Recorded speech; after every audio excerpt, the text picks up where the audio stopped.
네, 이 시간 누가복음 24장 13절부터 35절 말씀에 근거하여 다시 예수님께로라는 제목으로 하나님의 말씀을 나누고자 합니다. 오늘 본문은 글로바와 한 제자가 예루살렘에서 엠마오로 가던 도중 부활하신 예수님을 만나게 됨으로써 다시 예루살렘으로 돌아가는 사건을 보도하고 있습니다. 이 두 제자가 엠마오로 갔는데 예수 만나고 나니까 다시 예루살렘으로 갔다. 이것을 보도하고 있는 이야기입니다. 이 이야기 속에 과연 어떤 메시지가 녹아져 있는지 함께 본문을 통해 살펴보도록 하겠습니다. 오늘 보면 13절에 보면 이 그날은 언제일까요? 바로 안식 후 첫날, 예수님께서 부활하신 그날, 여자들이 예수님을 보았던 날, 또 주의 제자들이 예수님을 보았던 그날, 바로 그날을 뜻합니다. 그날에 그들 중 둘이, 여기서 오늘 본문은 그들 중 한 사람의 이름만 소개하고 있죠. 글로바라는 사람. 그래서 예수님의 두 제자가 예수님께서 부활하신 그날에 어디로 갔다? 예루살렘에서 25리라는 엠마오라는 마을로 갔다라고 하는 거죠. 왜 예루살렘에서 엠마오로 간 것일까? 이 엠마오는요, 히브리어로 하마에서 유래된 말로 따뜻한 샘이라는 뜻입니다. 온천이라는 뜻이죠. 그래서 예루살렘 근처에서 오늘 본문은 25리로 소개하고 있는데 약 10km 정도 또는 11km 정도 떨어져 있는 한 마을입니다. 그래서 이 두 사람이 예루살렘으로부터 엠마오로 가는 도중이었다. 이렇게 말하고 있는 것이죠. 자, 누가복음 24장 14절에 이 모든 된 일을 서로 이야기하더라. 이제 길 가다가 수닥수닥 담소를 나눈 거죠. 예루살렘에서 엠마오로 가면서 이런저런 얘기를 하는데 이 모든 된 일, 어떤 일일까요? 바로 예수님께서 십자가에 못 박혀 죽으셨다. 그리고 벌써 사흘이 지났다. 그런 얘기들을 정말 이스라엘의 예루살렘 성에 소동이 있었던 그 일, 정말 화제거리, 빅뉴스, 그 이야기를 제자들이 서로 이야기하면서 이제 걸어가고 있는 것이죠. 바로 예수님께서 십자가에 못 박혀 죽었다는 것. 그런데 사흘 후에 여자들이 예수님의 부활에 대해 천사를 통해 들었다고, 그 다음에 제자들이 빈 무덤을 목격했다는 이런 정말 말도 안 되는 뉴스라고 생각하는 그 이야기를 서로 길에서 했다는 겁니다. 15절에 그들이 서로 이야기하면서 문의할 때에 놀랍게도 부활하신 예수께서 가까이 이르러 그들과 동행하시나 라고 말하고 있습니다. 참 독특한 건데요, 부활하신 예수님이 할 일이 많잖아요. 바쁘잖아요. 그런데 이렇게 예수님의 부활 소식을 듣고도 예루살렘에 머물지 않고, 예수님이 뭐랬죠? 십자가에 죽기 전에 예루살렘에 머물라, 성령이 너희 위에 내릴 것이다 분명히 말씀하셨죠. 부활도 믿지 않고 성령 내림도 믿지 않는 이 불신 가운데 예루살렘을 떠나 예수님 말도 안 듣고 저 엠마오로 가고 있는 이 둘을 향하여 예수님께서는 부활하시자마자 이 둘에게 다가가셨다는 게 너무 놀라운 본문입니다. 그리고 예수께서 가까이 이르러 그들과 동행하시나, 이제 둘이 담소하면서 걸어가고 있는데 예수님이 어느 순간 옆에서 같이 걷고 계셨다는 거죠. 16절에 그들이 눈이 가려져서 그인 줄 알아보지 못하거늘, 설마 예수님께서 지금 우리가 엠마오로 걸어가고 있는데 옆에 같이 걸어가고 있을까 상상조차 못했던 것이죠. 그래서 예수님이 같이 걸어가면서 이제 묻기 시작합니다. 17절에 보면 예수께서 이르시되 너희가 길 가면서 서로 주고받는 이야기가 무엇이냐? 예수님께서 같이 걸으면서 둘이 막 얘기하니까 무슨 이야기를 나누고 있느냐 묻고 있는 거죠. 하니 두 사람이 슬픈 빛을 띠고 머물러 서로다라. 왜 슬픈 빛을 떴을까요? 그들은 예수님은 죽었다, 그걸로 끝났다. 우리가 예수님 믿고 예수의 제자 되고 예수 따라갔는데 예수님 죽음으로 말미암아 끝났다. 근데 분명히 부활 소식을 들었는데도 불구하고 안 믿고 그냥 엠마오로 가고 있는 거죠. 이런 불신앙 가운데 있는 거죠. 그래서 슬펐던 것이죠. 부활을 믿었더라면 어땠죠? 기뻐 뛰며 찬송하고 예루살렘에 머물렀겠죠. 근데 안 믿고 못 믿고 슬퍼서 불신 가운데 우리 예수 따라갔더만 아무것도 남는 게 없다. 다시 가자 하고 슬픈 빛을 띠면서 이제 엠마오로 가고 있는 것입니다. 18절에 보면 그 사람인 글로바라 하는 제자 대답하여 이르되, 예수님께서 질문했을 때 글로바가 나서서 대답해 줍니다. 당신이 예루살렘에 체류하면서도 지금 예루살렘에서 엠마오로 가는 길이기 때문에 같은 방향으로 가고 있다면 이 사람 분명히 예루살렘으로부터 출발해서 지금 우리랑 같은 길을 가고 있구나. 그래서 아니 당신이 예루살렘에 체류하면서도 요즘 거기 된 일을 혼자만 알지 못하느냐? 다 아는 얘기를 지금 우리한테 묻고 있느냐? 같이 걸으면서 우리가 했던 얘기 들었을 건데 우리가 예루살렘에서 예수가 죽었다는 얘기를 하고 있는데 그걸 또 묻고 있느냐? 알면서 물어보고 있느냐? 이런 대답이죠. 여기서 누가복음에 독특하게 이 두 제자 중에 이름 한 명인 글로바라는 사람을 가르쳐주고 있잖아요. 왜 가르쳐줬을까요? 이 글로바라는 사람은요, 추측컨대 사도인 야고보와 요한의 아버지로 추정하고 있습니다. 다시 말하면 사도들의 아버지인 거죠. 그래서 중요한 인물로 판단되기 때문에 이제 이 누가복음 기자가 보고하고 있습니다. 사도의 아버지도 불신앙에 빠져서 예수님을 뒤로하고 이렇게 자기 갈 길을 가고 있는 이런 연약한 이런 모습을 이제 독특하게 드러내고 있는 것이죠. 또 한 학자는 또 아니다. 사도인 야고보와 요한의 아버지가 아니라 알페오와 동일한 인물이 아니라 야고보와 요셉의 어머니 마리아의 남편으로 초대교회 중요한 인물이었다라고 또 추정하는 인물이 있습니다. 아무튼 중요한 것은 이 글로바라는 사람은 초대교회 당시에 중요한 사람이었다라고 하고 있는, 그래서 의도적으로 이 두 제자 중에 한 명인 글로바를 소개하고 있는 것이죠. 그들이 나누었던 대화는 무엇일까요? 대화는 19절부터 쭉 나오는데, 이르시되 무슨 일이냐?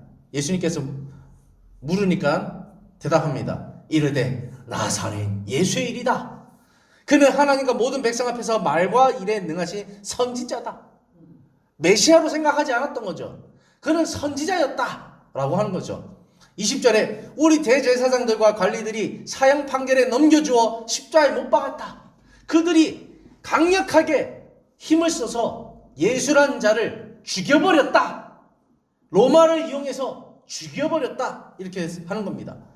우리는 22절에 또한 우리 중에 어떤 여자들이 우리를 놀라게 했다. 예수님은 분명히 십자가에서 죽었는데 놀라게 한 일이 있었다. 뭐냐? 우리 중에 어떤 여자들이 놀라게 했는데 이는 그들이 새벽에 무덤에 갔다가 그의 시체를 보지 못하고 와서 그가 살아나셨다는 천사들의 나타남을 보았다 말했다. 근데 어제 설교에서도 들었겠지만 이 말을 믿었을까요? 안 믿었을까요? 안 믿었죠. 왜죠? 유대 사회는 철저하게 남성 중심 사회고 여자는 발언권이 없습니다. 그리고 여자가 한 말은 신빙성이 없는 것으로 판단되어지는 것이죠. 그래서 남자들이 여자들의 말을 무시했죠. 이런 상태에서 여자들이 예수의 무덤에 갔다가 보니까 빈 무덤이었다 이 얘기를 하니까 남자들이 안 믿는 거죠. 사도들도 처음에 안 믿었어요. 뒤늦게 믿었죠. 그런 측면에서 이런 일을 겪었다고 얘기해 주고 있는 겁니다. 그래서 이 여자들은 오늘 누가복음 24장 10절에는 막달라 마리아, 요한나, 야고보의 모친 마리아와 또 그들과 함께하는 다른 여자들로 이렇게 소개하고 있습니다. 그래서 대표적인 인물 3명과 다른 여자들도 있었다라고 누가복음 기자는 이렇게 보고하고 있는 것이죠. 그만큼 여자들이 예수를 사랑하여서 그 몸에 기름을 바르러 갔는데 빈무덤이었다. 이런 얘기를 우리는 들었다라고 말하고 있죠. 들었으면은 예루살렘에 있어야죠. 근데 엠마오로 가고 있는 거죠. 자, 그래서 24절에 또 우리와 함께한 자 중에 두어 사람, 이 두어 사람은 누가복음에 등장하지 않지만 요한복음에 보면요 베드로와 요한입니다. 베드로와 요한이 서로 경주를 하면서 내가 먼저 가서 확인해 보리라 하고, 베드로와 그의 사랑하시는 제자라고 되어 있는데 그건 요한입니다. 둘이 가서 이제 한 거죠. 근데 베드로가 먼저 도착했어요. 그래서 보니까 빈 무덤인 거예요. 그래서 이제 베드로와 요한이 나머지 제자들에게 우리가 가보니까 진짜다 진짜다 이렇게 소개했던 장면을 말하고 있습니다. 그래서 주오 사람이 무덤에 가 과연 여자들이 말한 바와 같았음을 보았으나 예수는 보지 못했다. 빈 무덤이었는데 예수는 보지 못했다. 이렇게 말하고 있는 것입니다. 예수님이 얘기를 다 들어보니까 결론은 25절에 이르시되 이 미련하고 선지자들이 말한 모든 것을 마음에 더디 믿는 자들이여라고 책망하고 있죠. 이 미련하고 더디 믿는 자들이요. 여자들이 부활을 했다고 보고하였고 베드로와 요한도 보고했다면 너희들이 지금 이 엠마오로 가는 이 행위, 이 불신앙, 이 미련하고 더디 믿는 이 행위를 너희가 해야 되겠느냐라고 예수님께서 책망하시는 것이죠. 그런데 여기서 끝나지 않습니다. 26절에 그리스도가 이런 고난을 받고 자기 영광에 들어야 할 것이 아니냐 하시고 예수님은 더 중요합니다. 27절에 이에 모세와 모든 선지자들 글로 시작하여 모든 성경에 쓴 바 자기가 하는 것을 자세히 설명하시니라. 그렇죠. 인간은 무지합니다.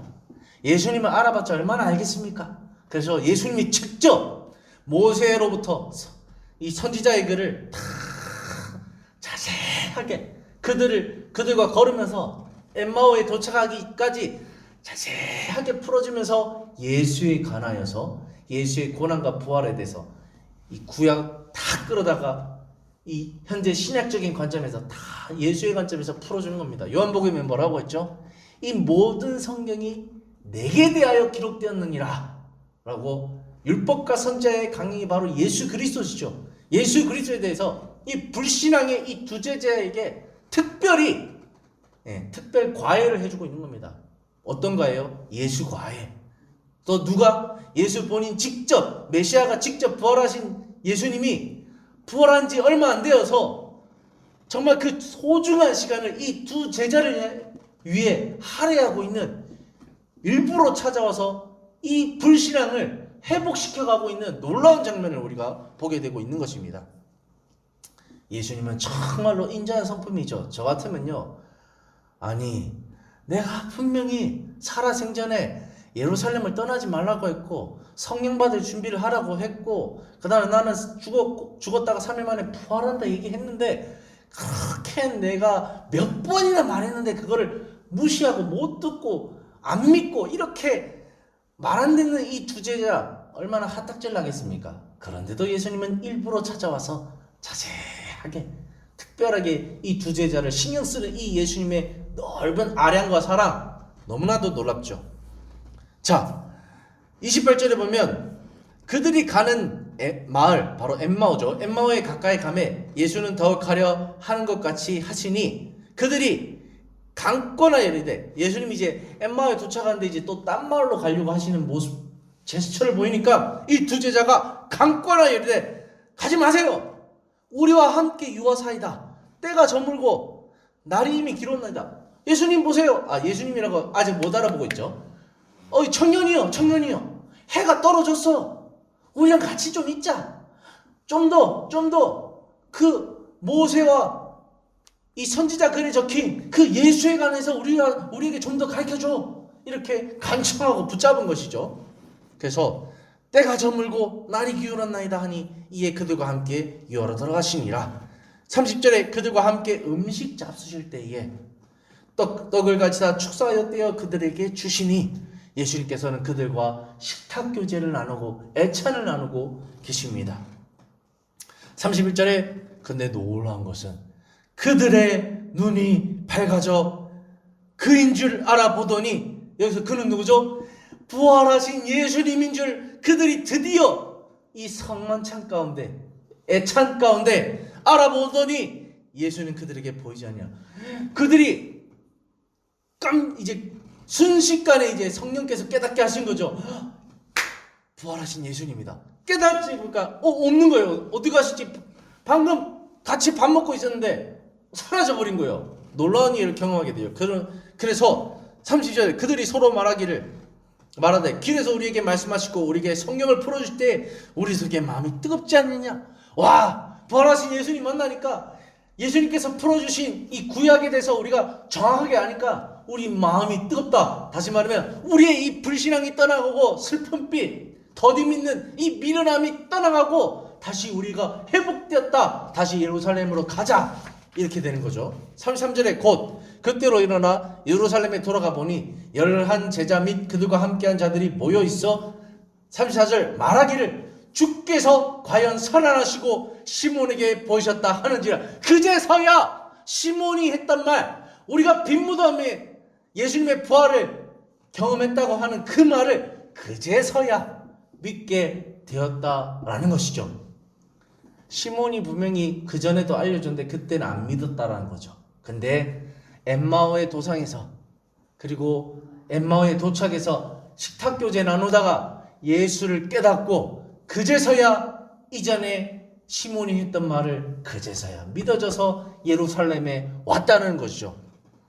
자, 그래서 35절에 두 사람도, 이 글로바와 한 제자가 길어서 된 일과 예수께서 떡 떼심으로 자기들에게 알려진 것, 이 기적과 같은 일을 이 예루살렘에 있는 제자들에게 간증하면서 이렇게 오늘 본문이 끝납니다. 자, 그렇다면은 우리가 한번 세 가지를 생각해 볼 건데요. 첫 번째로는 왜 누가복음 기자는 이 누가복음 끝자락에 예수님께서 부활하신 아주 중요한 이 시점에 왜 엠마오로 향하던 두 제자의 이야기를 이렇게 자세히 보도하고 있는 것일까요? 그것은요, 이유를 유추해 보면 이 누가복음은요 AD 70에서 80년경에 기록되었습니다. 예수님께서 AD 30년경에 돌아가신 이후에도 불구하고 한 4, 50년이 지나서야 기록됐어요. 필요성에 의해서 기록된 것이죠. 여러분도 이미 알다시피 이 AD 70, 80년은요 당시 유대사회는 성전이 무너짐으로 말미암아 엄청난 혼란 가운데 있었어요. 그리고 초대교회는 외부적으로 로마와 유대의 박해 가운데 있었고 내부적으로는 교회가 이단 가운데 분열로 쪼개지고 나눠져서 교회가 아주 위태한 상황 가운데 있었죠. 따라서 믿음에서 떠나 예수님을 등지는, 배교하는 많은 주의 성도들이 있었어요. 그래서 누가복음 기자는 특별히 예수님 당시에 AD 30년에 있었던 이 엠마오의 두 제자의 간증, 이 사건을 이렇게 자세히 보도하면서 이 누가복음 기자는 AD 30년의 이 이야기가 지금을 살아가는, 당시 AD 70, 80년을 살아가는 주의 제자들에게 강력하게 권고하는 교훈이 되기를 원했어요. 뭐죠? 이 엠마오의 두 제자도 예수님을 떠났다. 그런데 특별히 너희가 따르던 그 사도들의 부모도 있었다. 근데 그도 예수님을 떠났지만 예수님이 직접 찾아오셔서 그의 불신앙을 회복시켜 주셨다. 오늘날 지금 AD 70, 80년에 얼마나 많은 사람들이 주님을 떠나고 있는가? 목숨이 위태하기 때문에 목숨 유지하고자, 생계를 유지하고자 주님을 다 떠나고 있는데 AD 70, 80, AD 30년의 예수님 시대에도 예수님을 떠나는 사람들이 있었다. 그러나 예수님은 그들을 회복시켜 주셨다. 그래서 이 시대 상황이 너무나도 힘들지만 이 시대 상황 가운데 주님을 배교한 자들도 주님은 사랑하신다, 찾아가신다, 회복시켜 주신다. 그러니까 제발 돌아와라. 그만 주님 떠나고 돌아와라. 이렇게 강력하게 요청하고 있는 것이죠. 누가복음 기자는 이렇게 보고하면서. 자, 두 번째로는 더불어 누가복음 기자는 오늘 이 엠마오에서 일어난 이야기를 통해서 주의 성도들에게 아주 중요한 핵심 메시지를 소개하고 있는데, 바로 그렇다면 주의 성도들이 다시 믿음의 노선으로 돌아와야 하는데 이 엠마오의 두 제자처럼 예수님께 다시 돌아와야 하는데 어떻게 돌아갈 수 있을까? 어떻게? 그에 대한 대답은요, 우리는 본질상 환경 앞에 오늘 엠마오의 두 제자처럼 슬픈 기색을 띠고 미련하고 더딤 있는 존재들입니다. 이것을 우리는 어떻게 극복할 수 있을까요? 누가복음의 대답은 오로지 예수님의 은혜밖에 없다라고 말하고 있는 것입니다. 예수님 만나야 돌아갈 수 있지 못 돌아간다는 거예요. 우리 힘으로는. 누가복음 24장 16절에 뭐라고 말하고 있습니까? 부활하신 예수님이 왔음에도 불구하고 그들의 눈이 가려져서 다시 말하면 우리 인간은 하나님을 볼 수 있는 눈이 없다라는 거죠. 예수님을 발견할 수 있는 눈이 없다라는 거죠. 오늘 보면 31절에도 뭐라고 말했습니까? 그들의 눈이 밝아져 그인 줄 알아보더니. 다시 말하면 누가 보게 해준 겁니까? 예수님이 보게 해줘야 볼 수 있다는 겁니다. 다시 말하면 내가 아무리 주님께 돌아가고 싶어도 예수님께 돌아갈 힘은 예수님밖에 없다라는 거예요. 예수님이 은혜를 주셔야, 긍휼을 베풀어 주셔야, 우리의 이 가려진 눈을 밝혀주셔야, 이 닫힌 귀를 열어주셔야, 이 닫힌 마음을 열어주셔야 예수님 앞에 돌아갈 수 있는 것이지, 내가 뭐 돌아가고 싶다고 해서 돌아갈 수 있는 그런 게 아니라고 강력하게 주장하고 있는 것입니다. 그래서 바울은 뭐라고 말하고 있습니까? 에베소서 2장 8절에 너희는 그 은혜에 의하여 믿음으로 말미암아 구원을 받았으니 이것이 너희에게서 난 것이 아니다. 하나님의 선물이다. 누구나 다 예수님 믿고 싶죠. 근데 안 믿어지는 거죠. 근데 뭐죠? 믿어지는 거는요, 전적으로 하나님의 역사고 전적으로 예수님의 은혜라는 겁니다. 성령의 역사라는 거죠. 이것을 꼭 기억해달라는 겁니다. 그래서 AD 30년경에 예수님을 배반하고 다 등졌던 제자들이 돌아올 수 있는 힘이 어디 있었느냐? 예수님의 은혜 덕분에 있었다는 겁니다. 그리고 지금 AD 70, 80년에도 우리가 다 로마가 무서워서, 유대인 동족들이 무서워서, 지금 환경적인 여러 가지 어려움 때문에 무서워서 교회가 또 이단으로 해서 막 서로 싸우니까 싸우는 꼴 보기 싫어서 예수님을 떠났지만 다시 돌아갈 수 있는 힘은 오로지 예수님의 은혜밖에 없다. 이것을 누가복음 기자는 강력하게 제시하고 있는 것입니다. 또 마지막으로 이제 또 생각해 볼 점은요, 그렇다면 누가복음 기자는 왜 예루살렘을 떠난 엠마오 제자들과 담소를 나누시고 더불어 식탁 교제까지 나누시는 장면을 소개하고 있을까요?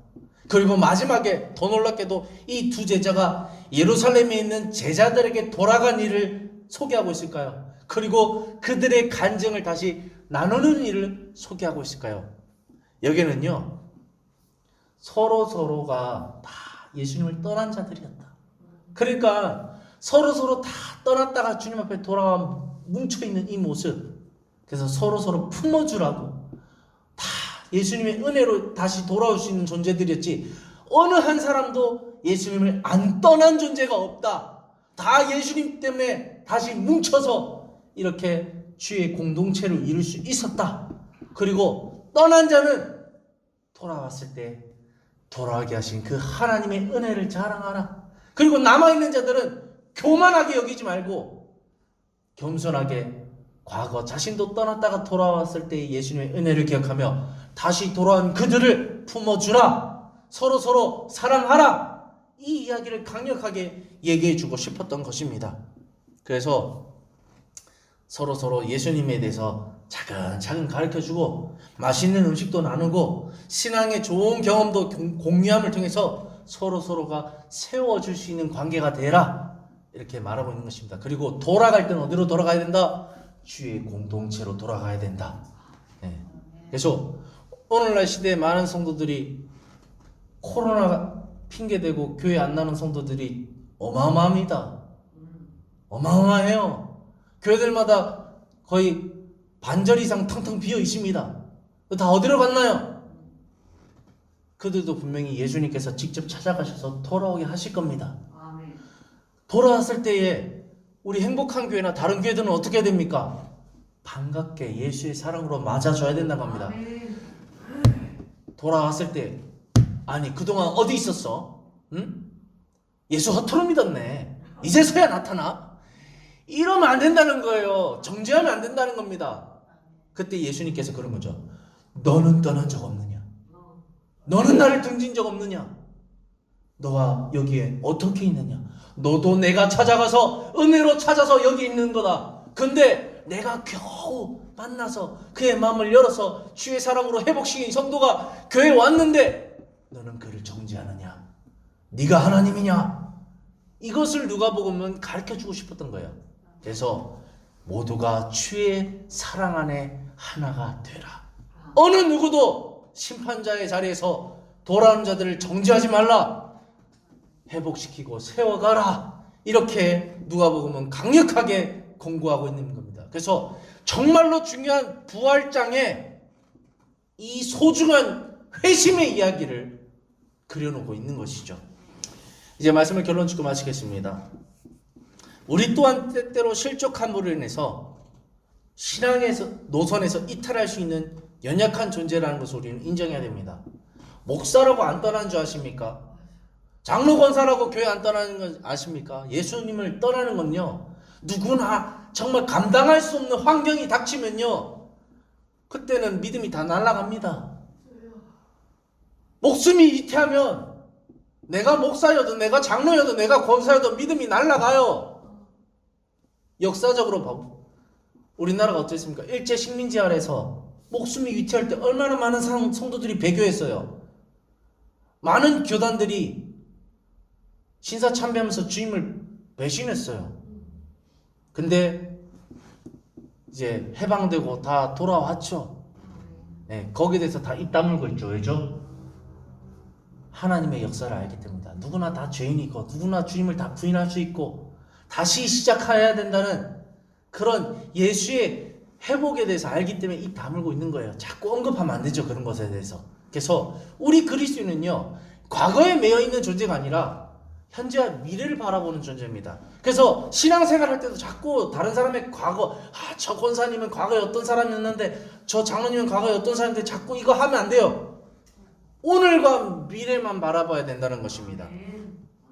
그리고 나조차도 얼마든지 주님을 부인하고 실족하고 슬픈 기색을 띠고 미련하고 더디 믿을 수 있는 존재라는 것을 인정해야 됩니다. 그럼에도 불구하고 우리의 마음밭을 예수 그리스도께서 붙잡아 주신다는 사실 얼마나 놀랍습니까? 주님의 그 은혜로 지금 돌아와 여기 있다는 게 얼마나 놀랍습니까? 그래서 저와 여러분은 여기 있는 이 자체가 내 공로가 아니라 하나님의 공로입니다. 하나님의 은혜입니다. 늘 날마다 고백하며 겸손해져야 됩니다. 그리고 겸손할 때 우리 안에 예수 그리스도의 넉넉한 아량과 사랑이 옆에 있는 성도에게 향할 수 있는 것입니다. 따라서 오늘 본문이 제시하는 것처럼 연약한 나 자신을 인정하고 또 연약한 성도 또는 이웃을 인정하고 넓은 마음을 우리는 가져야 되겠습니다. 우리는 서로의 연약함을 알기 때문에 정죄하지 않고 오히려 예수의 사랑으로 서로 도우며 주의 은혜를 나누며 섬기며 애찬하며 하나됨을 지향하며 믿음의 공동체를 꾸려나갈 수 있어야 하는 것입니다. 그것이 바로 우리 행복한 교회가 되기를 소망하는 것입니다. 그렇게 될 때 우리 행복한 교회는 주님께서 원하시는 교회로 더욱 자리매김할 수 있을 것이고 정말로 믿음이 연약한 자들, 믿음에서 떠났던 자들이 다시 돌아왔을 때 회복될 수 있는 회복의 장이, 회복의 공동체가 될 수 있을 것입니다. 그래서 신앙의 위기를 딛고 일어날 수 있는 버팀목, 그게 바로 행복한 교회가 될 수 있을 것입니다. 사랑하는 성도 여러분, 이 땅에 잃어버린 자들이 얼마나 많습니까? 이 장안동 땅에도 얼마나 많겠습니까? 이 서울 땅에 얼마나 많겠습니까? 이들을 위해서 우리 행복한 교회를 세워주셨으니 그 잃어버린 자들이 부담과 정죄를 느끼는 것이 아니라 오히려 편안함과 사랑과 따스함을 느낌으로 말미암아 그 가운데 쉼을 느끼므로 말미암아 예수님께서 원하시는 회복으로 나아갈 수 있도록 저와 여러분이 그 역할을 잘 감당했으면 좋겠습니다. 기도하겠습니다.